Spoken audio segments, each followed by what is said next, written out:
Pattern na nakita natin nung in-impeach si Chief Justice Corona. Alam mo, akala ng marami panalo si Chief Justice doon. Ma-acquit siya. Kasi ang gaganda ng mga tinitingnan nila yung mga inilalabas na mga issue laban kay Chief Justice, pati yung sinasabi nilang mga kaso. Wala naman lahat eh. Oh, heto na mga kabisdak. Last suna na nga ba ito ni Bangag? Anak ng kagwang naman, oh. Sa Lunes na nga ho ang suna ng budol-budol na Pangulo ng Pilipinas. Pero ang Iglesia ni Cristo ay sasabayan ang budol na suna ni Bungit. Yari ka buong first time na magkaroon ng rally ang Iglesia ni Cristo sa mismong suna ni Ngiwiim. Mag-all out na nga ba sila? Ito na nga ba yung tinaguriang the big one? Patay ka, Ngiwiim. Sa Lunes po yan mangyayari. Nako, may hugot ang mga ito. Sa ginawa ho ng gobyernong Marcos sa Iglesia ni Cristo kay Senator Rodante Marcolita, talagang hiwalang kapatawaran ho ito. Vice President Inday Sara Duterte, gagawin umano ang ginawa ng mga senador sa yumaong dating Chief Justice Corona sa impeachment style nila. Ayon po mismo sa ex-defense secretary. Putya, kita na daw yung pattern eh. Magandang tanghali po sa ating lahat. Palike po muna, pa-share, pa-subscribe. At pakipindot po ang inyong mga notification bell para lagi po kayong updated sa ating mga video. Unahin po muna natin yung usapin patungkol po kay Vice President Inday Sara Duterte na ang Corona style na impeachment ay gagawin din daw kay Inday Sara.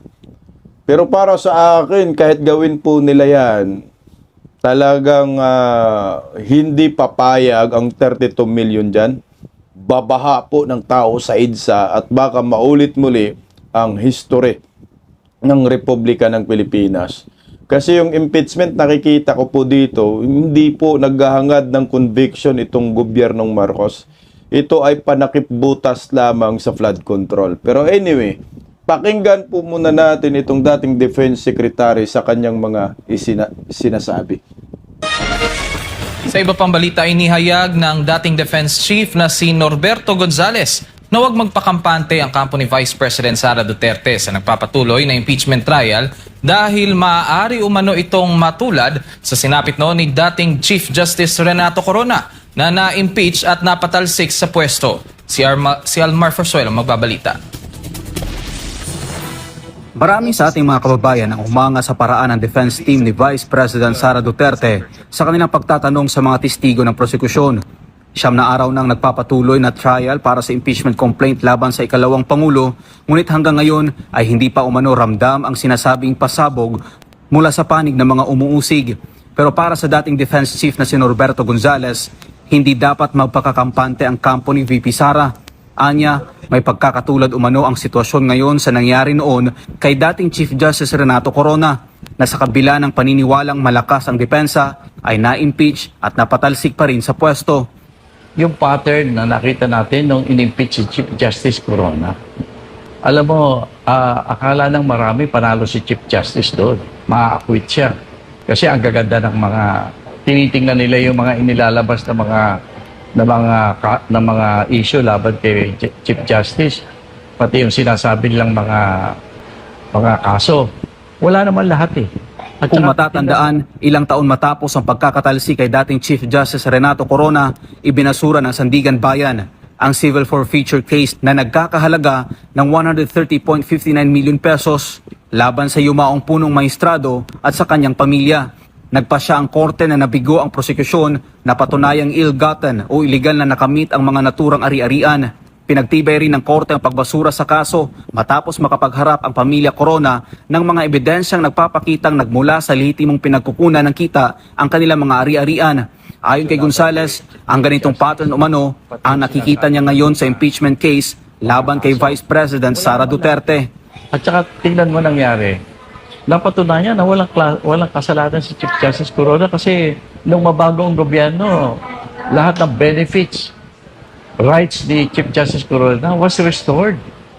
Ibinalik. Ibig sabihin, hindi naniniwala ang Supreme Court natin na guilty si Chief Justice Corona doon sa impeachment na nangyari.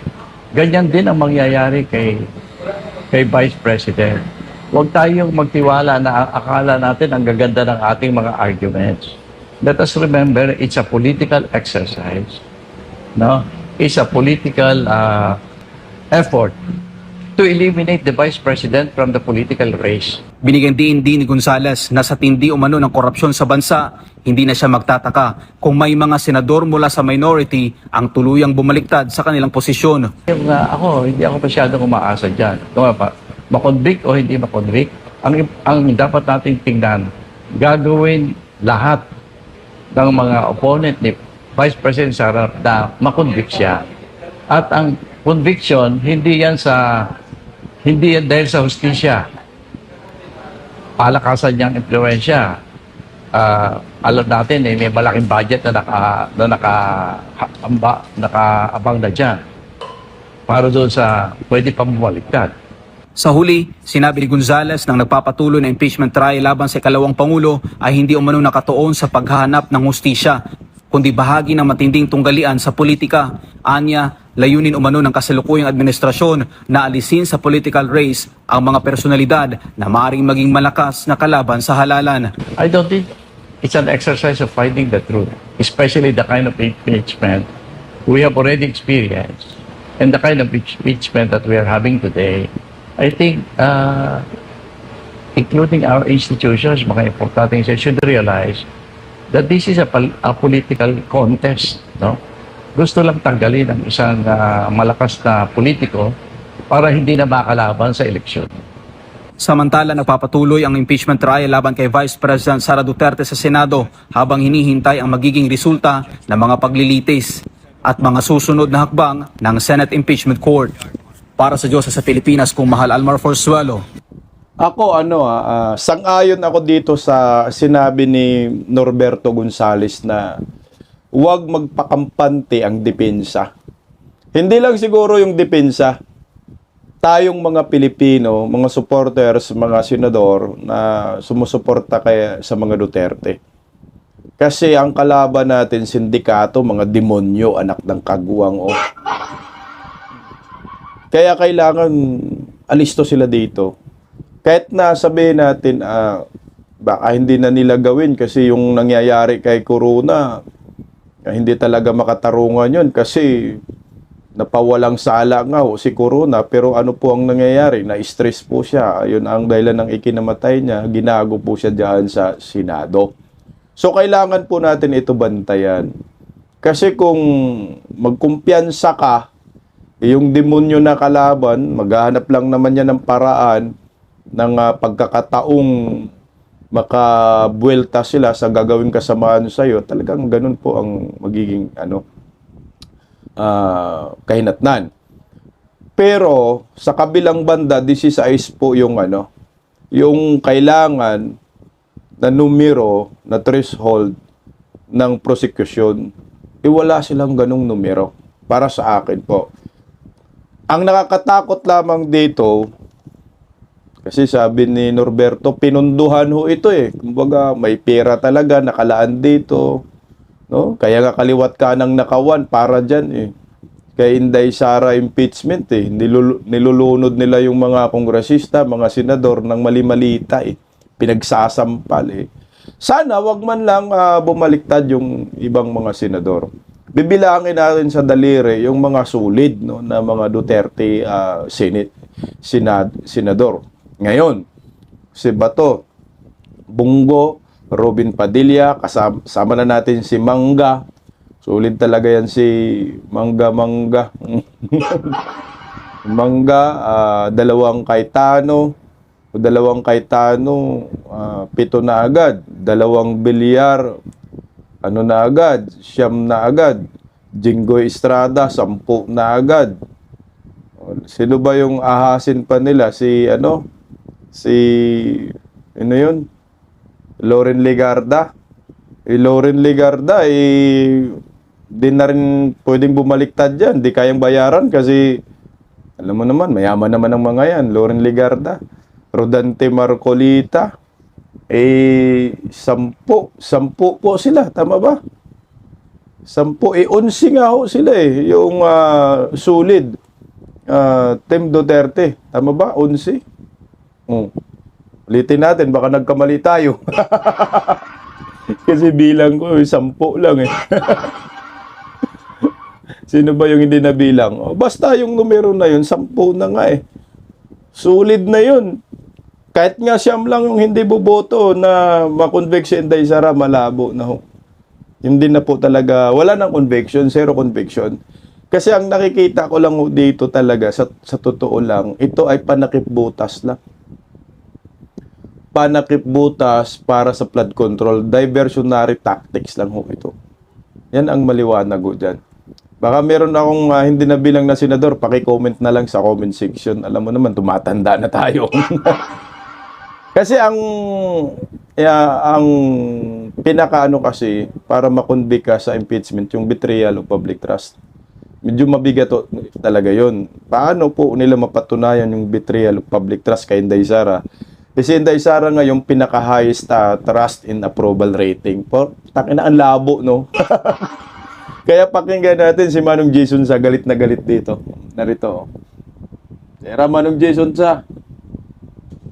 Nakaka-4 na taon pa lang po yung ating Vice Presidente, pero ang tinatahak ng prosekusyon ay tila hinahalungkat yung mga previous niya na mga records ito sa financial records, at in fact kahapon napakita din ng lumabas ulit yung video ng sheriff.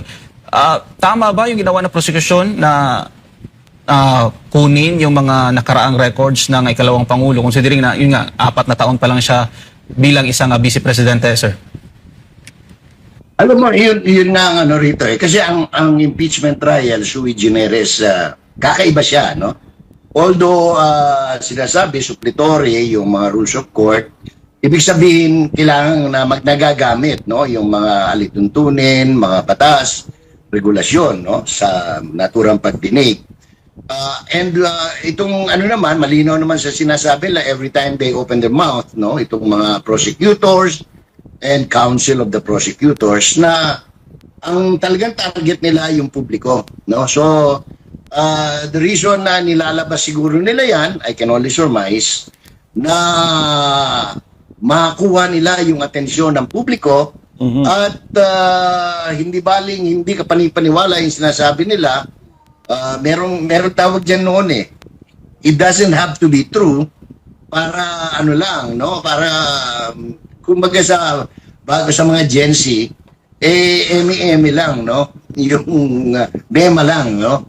So, yun ang kanilang ginagawa ngayon, part of their strategy na magoyo nila ang publiko into believing na talagang maraming kapalpakan, maraming hindi karapat-dapat si Vice President Duterte na manatili sa pwesto because meron siyang tinatawag nila kahapon na betrayal of public trust, no?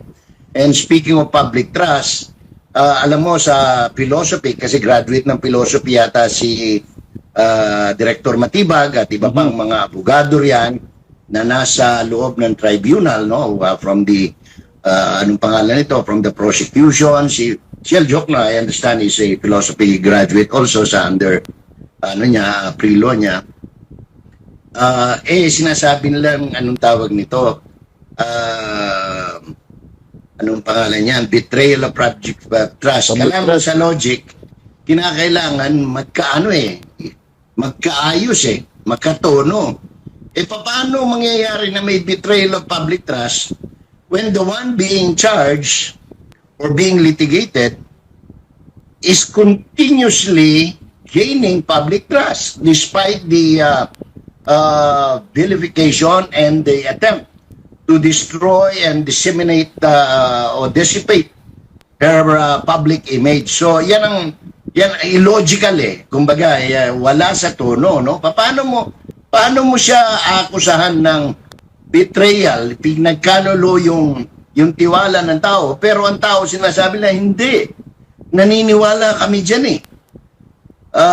Kami ay malaki ang aming belief dyan sa Vice Presidente. So itong bagay na ito ay malaki ang kanilang kailangan trabahuin sa Article 2, kung di ako nagkakamali. Article 2 ba? Hindi pa.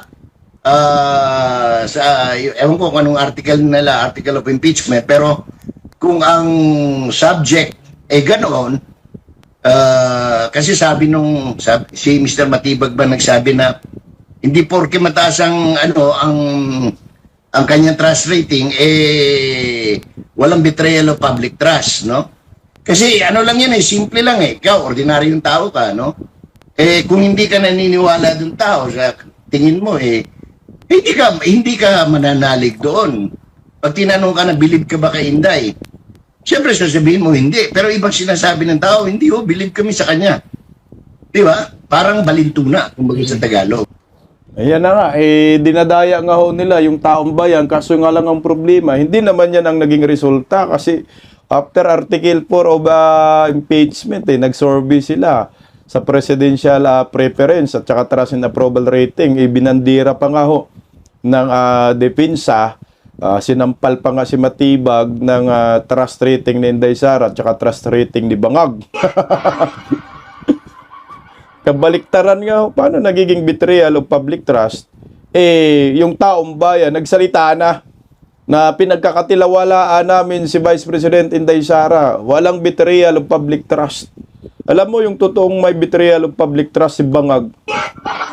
Yan talaga, yung mga abroad nila. Diyos ko, trillion na gastos, flood control, yan po ang maliwanag dyan. Heto, pakinggan po muna natin si Vice President Inday Sara Duterte. Narito po.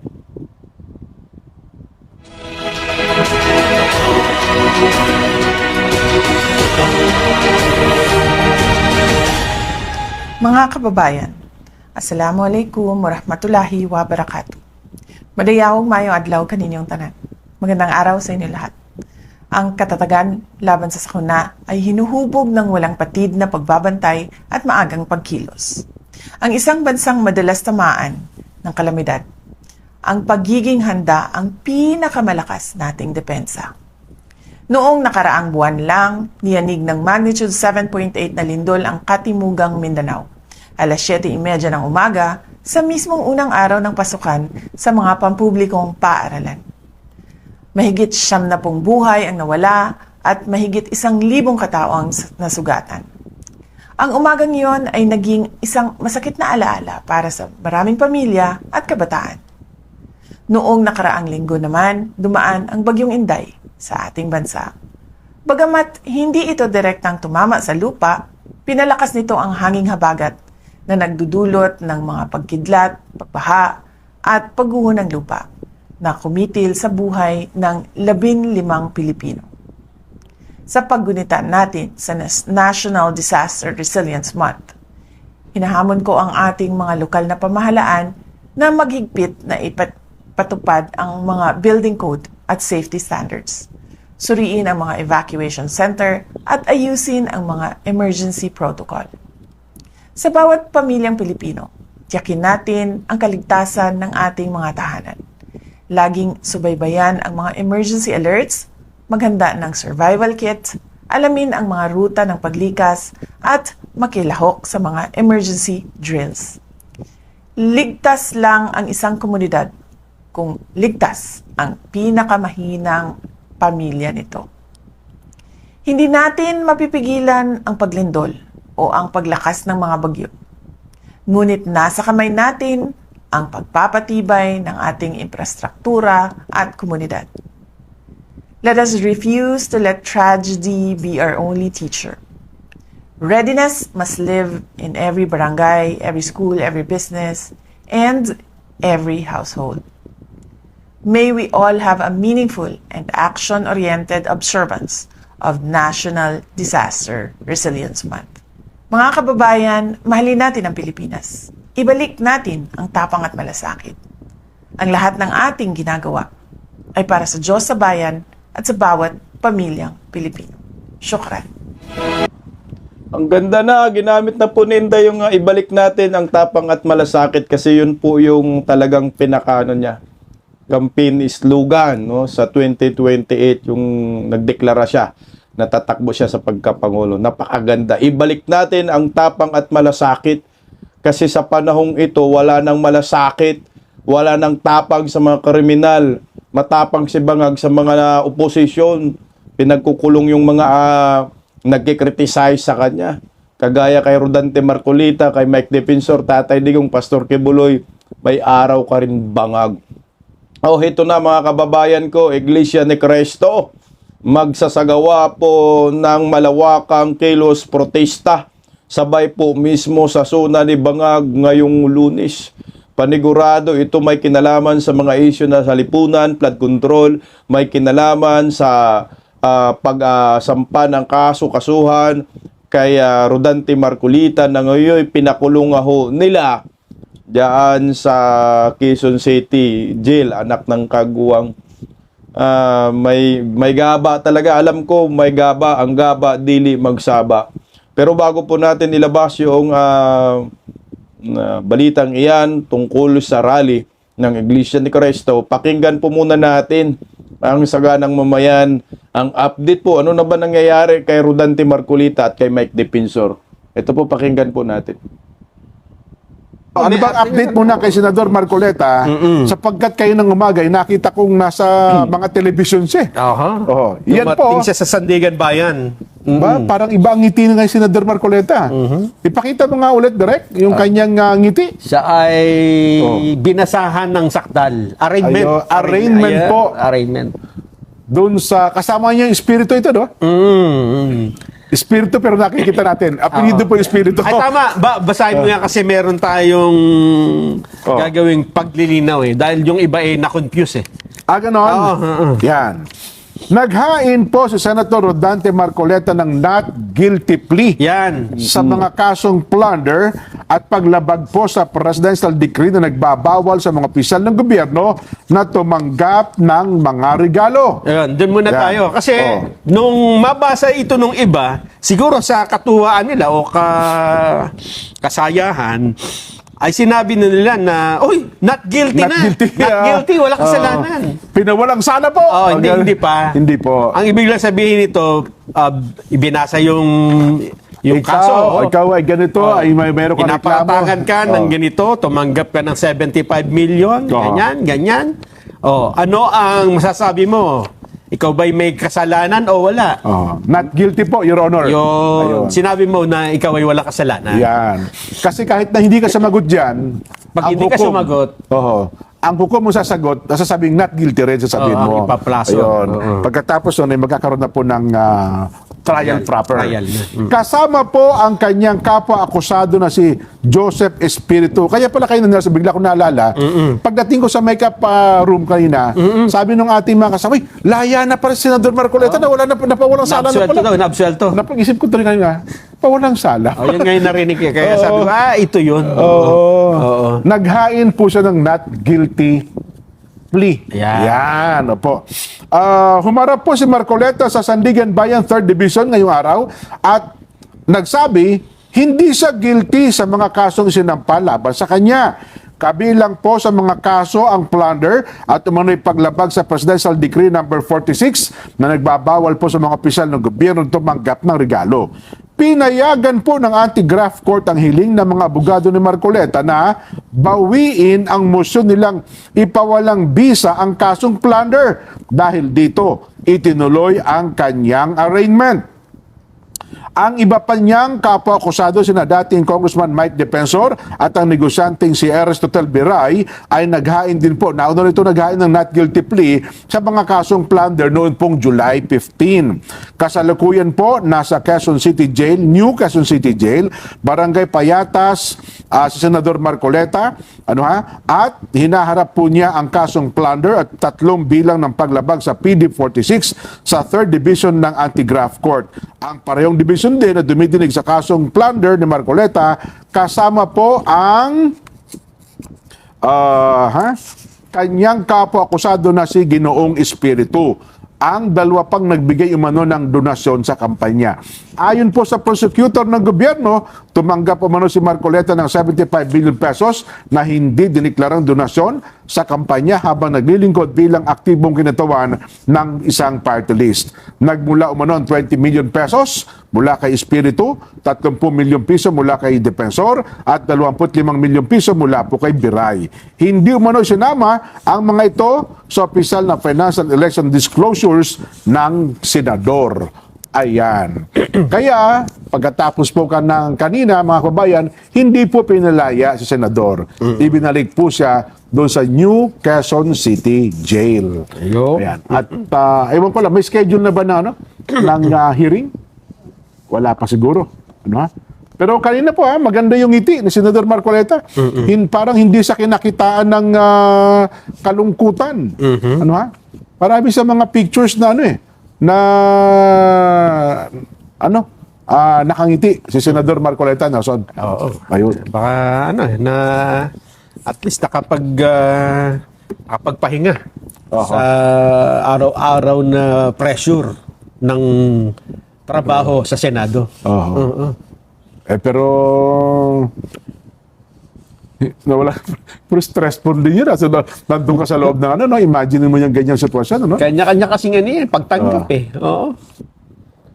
At least si Senador Marcolita, pinapakita niya na wala siyang kasalanan. Alam niyo po, nakakalungkot nga lang dahil nga sa bansang ito, puro buayang naghari. Isipin mo yung dalawang taong ito, Marcolita, Mike Defensor, sila lang naman yung galit sa mga kurakot, sa flood control, gusto mag-imbestiga.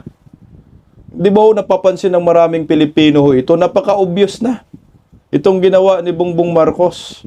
Kung sino yung hindi nagnakaw sa kaban ng bayan, ang pinag-usapan donasyon.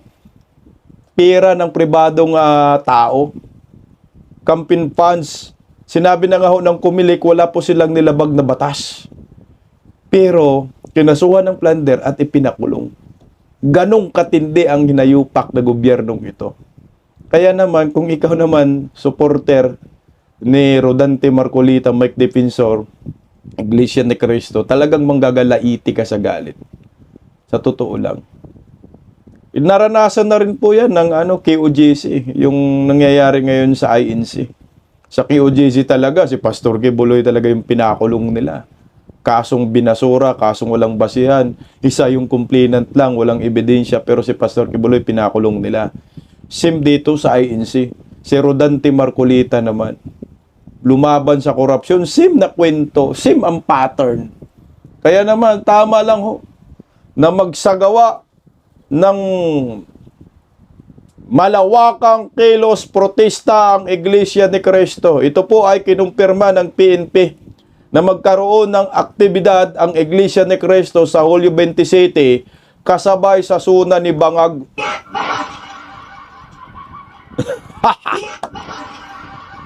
Sana i-all out na po ninyo INC, sana yung Iglesia ni Cristo. Ito na po yung the big one para susundan ng maraming mga sikta, mga relihiyon sa ating bansa. Punuin ang Commonwealth papuntang Palasyo de Polvoron nang makaganti na ang taong bayan sa kasakiman at kahangalan at kadimunyuhan ng gobyernong nakatabingi ang panga. Kasi nga hindi na po pwede yung ganito. Mantakin mo, wala kang kaso, kakasuhan ka, ipakulong ka. Wala kang ninanakaw, kakasuhan ka ng plunder, ipakulong ka. Anak ng kagwang naman, Gising na, taong bayan. Ito na kaya ang katapusan ng IWM? Ito na kaya yung sinasabing the big one? Marami kayang mga Pilipino ang sasama sa SUNA. Tandaan po ninyo sa SUNA, may mag-rally din dyan, hindi lang Iglesia ni Cristo, hindi lang mga opposition, hindi lang mga DDS. Meron din niyang mga pakawala ni Baki. Alam nyo na yung mga anak bayad, anak tuta, makabayad, kabataang kabayad, Gabriela. Ayan, maglipa na yan sila sa sa Commonwealth. Sila ni Babalo, kita na naman dito si Babalo. Si Renato Reyes, Sino pa yung isa? Teddy Casino, Satoru Campo. Yung isa, acted sir na convicted, Franz Castro. Yung dapat yung makulong, convicted na. Ang laya pa ng animal, no? Tanginang bangag admin na ito. Kaya good luck po sa Iglesia ni Cristo, mga Pilipino. Suportahan po natin ang rallying ito. Sabayan natin yung sunang budol ni Bangag. Dahil wala po silang isasabing accomplishment. Anak ng kagwang noon, mahiya naman kayo. Baka ngayon, mahiya na namang Bangag. Awards. Pagising sa umaga, tanghali at gabi, nakikita ko ang post niya, ang hapdi. Paano nga ba to? Di ako makatanggi. Watch ko na lang at isipin ng mabuti. Bisdak Pilipinas. Bisdak, tinig ng katotohanan. Sa bawat vlog may laban sa kasinungalingan. Mulat ang mata, gising ang masa. Bisdak Pilipinas, para sa bayan, gumigising sa diwa. Sa likod ng kamera, tapang ang dala, walang sinasanto kung mali ang gawa. Hinay-hinay, pero palaban. Boses ng tao sa digital na labanan. Bisdak, tinig ng katotohanan. Sa bawat vlog may laban sa kasinungalingan. Mulat ang mata, gising ang masa. Bisdak Pilipinas, para sa bayan, gumigising sa diwa.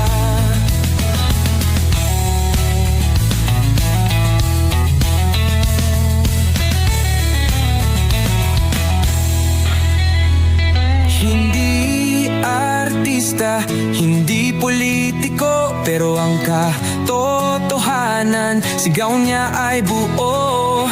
Sa YouTube o Facebook man siya makita, may aral ka pa rin, may uwi sa bawat salita. Bisdak, gising sa katotohanan. Di lang kwento, kundi panawagan. Sa bawat Pilipinong naghahanap ng liwanag.